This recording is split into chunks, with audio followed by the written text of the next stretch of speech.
tutuusin, hindi lang naman kaming mga kontraktor ang nakikinabang dito. Marami din sa inyo, mga politiko, ang nagpapataba ng bulsa sa pangungurakot.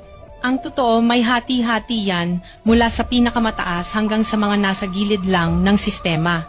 Huwag nyo kaming gawing panakipbutas kasi kung babalikan ang lahat ng transaksyon, makikita ninyong mas malaki pa ang napupunta sa inyo kaysa sa amin.